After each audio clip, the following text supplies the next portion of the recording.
Voilà, on va parler de Studio Colibri. Donc c'est un petit projet qu'on a lancé en novembre 2018. Mais avant de nous attarder là-dessus, j'aimerais bien en savoir un peu plus sur vous et savoir un peu qui trie ses déchets ici dans la salle. Concrètement. Pas mal, ouais, trier les déchets, super. Qui dernièrement a décidé d'investir dans une gourde, par exemple, pour consommer moins de plastique? Et qui serait prêt ici à changer une habitude minime pour sauver des tonnes de CO2 chaque année? Excellent. Alors, concrètement, Studio Colibri, c'est une agence de web qui se veut durable. Alors, la télécommande ne marche pas, c'est pas grave. Pourquoi du web durable? Tout simplement parce que, à l'heure actuelle, Internet est en passe de devenir la ressource numéro 1 en termes de demande énergétique. La ressource numéro 1, juste après la Chine et les USA. Aussi, elle est aussi émissive que le secteur de l'aviation. Et l'aviation, c'est vraiment le gros bad boy du secteur, comme vous le savez. Ça représente plus de 2% des émissions totales de dioxyde de carbone. Concrètement, quand on consulte une page web, ça émet 6,8 grammes de CO2 qui est émis à chaque chargement de page. Alors, est-ce que quelqu'un a une idée de ce que ça représente, 6,8 grammes de CO2 dans un ménage ou autre? Voilà. Concrètement, c'est une ampoule électrique allumée pendant 1 heure, à chaque chargement de page. C'est quand même déjà pas mal. Alors, je vais vous montrer un truc tout à fait exclusif, mais que vous allez garder pour vous. C'est mon historique de navigation. J'espère qu'il n'y a personne que j'ai stalké dans la salle ici. Alors, je fais défiler sur une journée, voilà, c'est tout à fait transparent.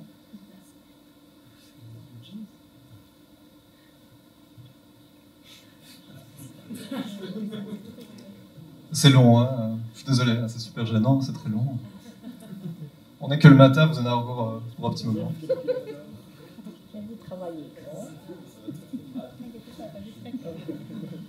C'est pas encore fini, Damien Ernst, salut. Doc Studio, salut. Et voilà donc tout ce que j'ai consulté sur une journée. Et comme vous imaginez, ça fait quelques ampoules qu'on devrait griller, l'air de rien. D'ailleurs, je vais vite zapper parce que mon historique quand même.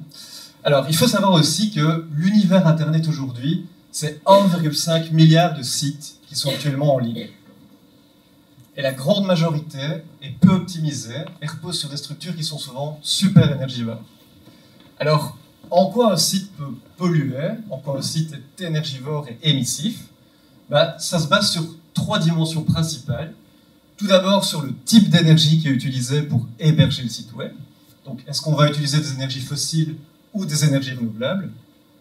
Deuxième axe, c'est la quantité de données qui sera transmise entre les terminaux. Et enfin, principalement, c'est l'énergie requise par le terminal pour exécuter la page.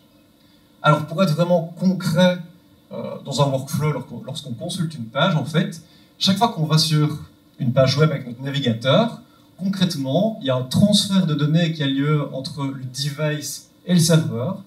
Plus le poids de la page est élevé, plus l'action demandera de l'énergie. Et qui dit énergie, dit émission CO2. Alors, nous, on a fait notre petite enquête dans le paysage belge un peu. On a un peu regardé, tiens, combien de grammes de CO2 pouvaient émettre des sites web du paysage belge. Donc on a un petit outil qui s'appelle Website Carbone. Si vous voulez, on en rediscutera après concernant la méthodologie, etc. Mais ça a été assez vérifié, entre guillemets. Et par exemple, ici, un site web à caractère musical, je ne dirai pas lequel, peut émettre, avec 100 000 vues par mois, 43 tonnes de CO2 par an. C'est l'équivalent de 1000 lave-linges sur la même période de temps, en gros. Alors, on a continué encore à faire un peu notre benchmarking. Là, on s'est rendu compte aussi que, voilà, on tombait souvent sur des sites réalisés par des agences, même professionnelles parfois, qui pouvaient émettre jusqu'à 30 grammes de CO2, donc 5 fois plus que la moyenne, voire 16 grammes de CO2 pour une campagne qu'on a vue dernièrement pour le climat. Alors, est-ce qu'une solution serait d'aller vers un hébergement 100% green? C'est ce qu'on s'est demandé aussi.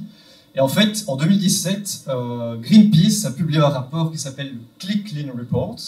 Et eux disaient déjà à cette époque-là que miser sur le 100% renouvelable serait un véritable catalyseur pour aller dans une énergie, pour aller vers une société qui serait concrètement, qui reposerait sur des énergies renouvelables et qui donnerait donc une espèce de dynamique pour aller dans cette direction-là.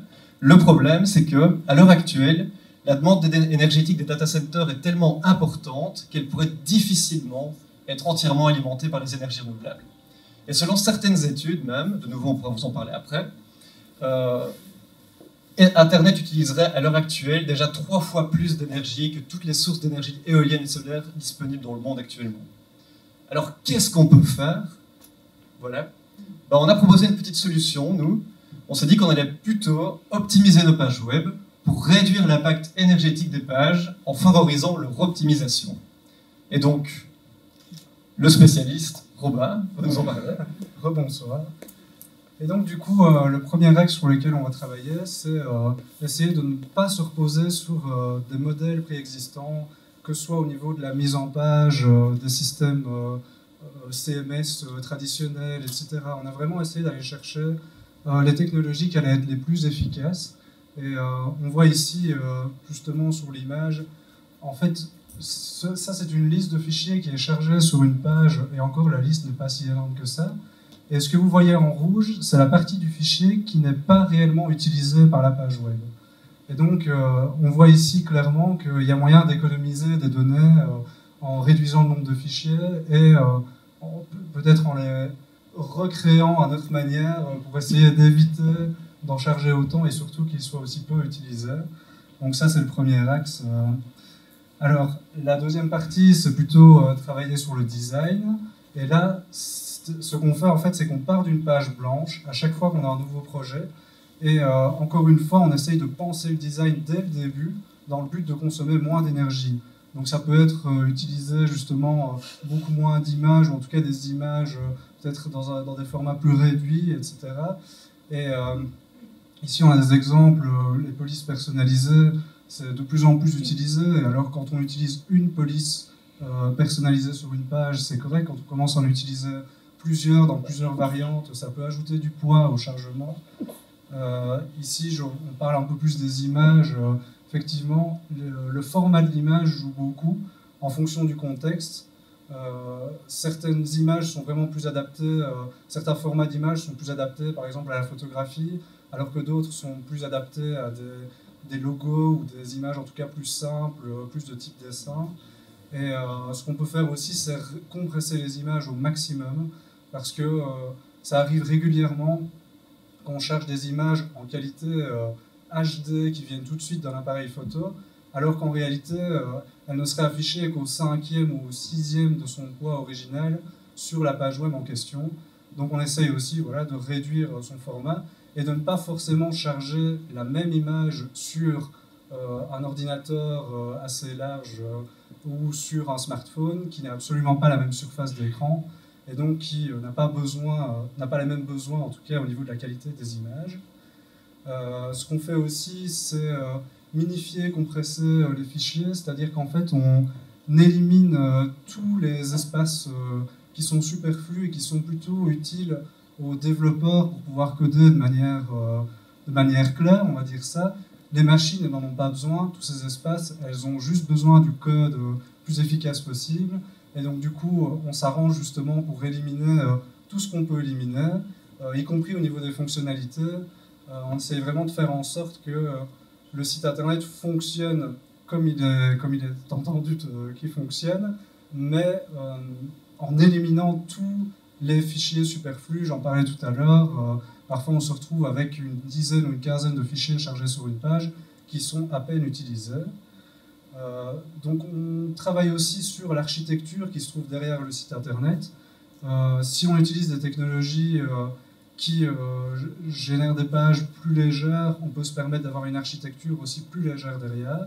Et donc, le serveur va dépenser moins d'énergie, il aura besoin de moins d'énergie pour se refroidir. Et voilà, ça a un impact vraiment bénéfique. Et alors, un gros point sur lequel on essaye de travailler, du coup, c'est limiter le nombre de fichiers à télécharger. Parce que quand on consulte une page web, on télécharge des fichiers. Et là, pour vous donner un exemple concret, on voit ici le même site internet, dans son état original, on va dire ça comme ça, avant qu'on retravaille dessus, il chargeait 96 fichiers.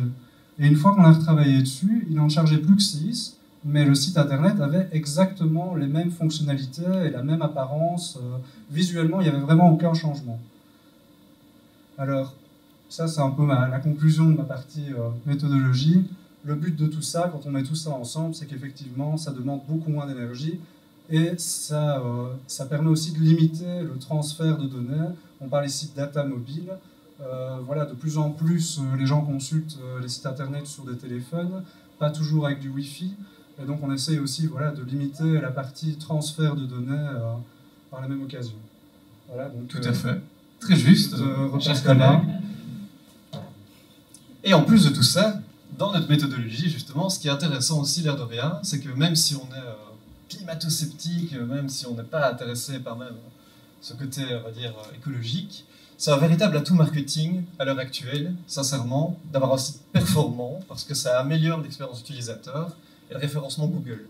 Je pense que vous connaissez tous cette situation où on est dans le train ou autre, on n'a pas une top connexion. Si le site ne se charge pas avant 3 ou 4 secondes, en général, on va perdre l'utilisateur.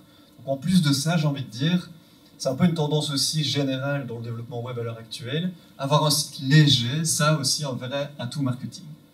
Alors, c'est bien beau de parler de méthodologie et tout ça, mais est-ce qu'on a des cas concrets? Justement, oui. Je ne sais pas s'il y a des Bruxellois dans la salle.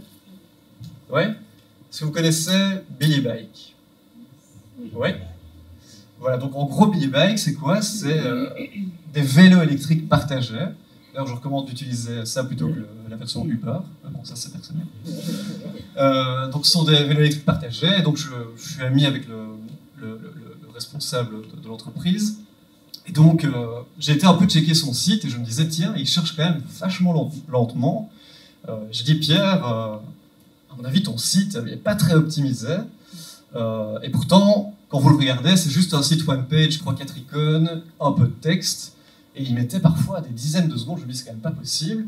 Et du coup, j'ai un peu analysé le site. Et ici, quand on regarde un peu les données, je vais essayer d'utiliser le pointeur laser, ce qui marche. Oh, génial. Ici, ce sont des données un peu générales. On va pas rentrer dans les techniques trop pointues ici. Mais voilà, selon les outils PageSpeed de Google, par exemple, il dit que le site n'a que 36% en termes de performance. Le site met 6,8 secondes pour charger. Donc en mobile, c'est mort, concrètement, alors que c'est pour une app mobile. Le poids de la page fait 12 mégas et il y a 98 requêtes. Et je dis à Pierre, écoute, il faut qu'on fasse quelque chose, c'est pas possible. Tu es une start-up quand même qui prône une démarche un peu écologique, un peu green. Et du coup, on s'est dit qu'on allait utiliser ce cas comme case, un peu pour présenter notre méthodologie. Et ce qu'on s'est lancé comme défi, c'est de refaire exactement le même design, mais codé à notre manière, en repartant d'une feuille blanche, comme le disait Robin justement. Et alors, ce qu'on avait constaté aussi justement avec notre petite analyseur d'émissions CO2, c'est que le site consommait aussi, émettait beaucoup de CO2. Et donc on est repassé dessus, et alors après optimisation justement, on a obtenu des résultats qui étaient vraiment détonnants entre guillemets, donc on a poussé vraiment jusqu'au bout chaque petite ressource, chaque image a été optimisée, et en fait on voit qu'on gagnait ici 6 secondes lors du temps de chargement. Le poids a été réduit de 40 et on est passé de 98 requêtes à 21 requêtes. Et donc on est passé d'un site qui est honnêtement absolument pareil, et je défierais n'importe qui dans cette salle de voir la différence, mais qui pourtant demandait beaucoup moins d'énergie et était beaucoup moins émissif. En termes d'émissions CO2 aussi, on passe de 30 grammes à 0,77 grammes, ce qui est 40 fois moins. Et ça évidemment, quand on cumule sur une année, on parle véritablement de tonnes de CO2 qui sont sauvegardées, juste en prenant la peine, en fait, d'optimiser une page web. Alors, d'autres petits exemples aussi, ici aussi. Ça, c'est Green Spector qui permet de voir, en fait, la demande énergétique du device, donc d'un smartphone. Et vous voyez ici aussi, je ne vais pas entrer trop dans le détail, mais l'ancienne version du site Billy Bike, qui est toujours en ligne d'ailleurs, il faudrait qu'il la change. Mais bon, la version lourde, entre guillemets, si elle était continuellement consulter, entre guillemets, viderait la batterie, aurait un impact de 7 heures sur la batterie, et notre version seulement de 2 heures. Et donc là, c'est un cas qu'on montre souvent. On est passé au JT de la RTL TV, on montrait ce qu'il y a là aussi, justement, parce qu'on est assez content du résultat. Et comme quoi, on peut voir qu'avec un peu d'huile de coude, on peut vraiment changer les choses, entre guillemets, avec de l'optimisation.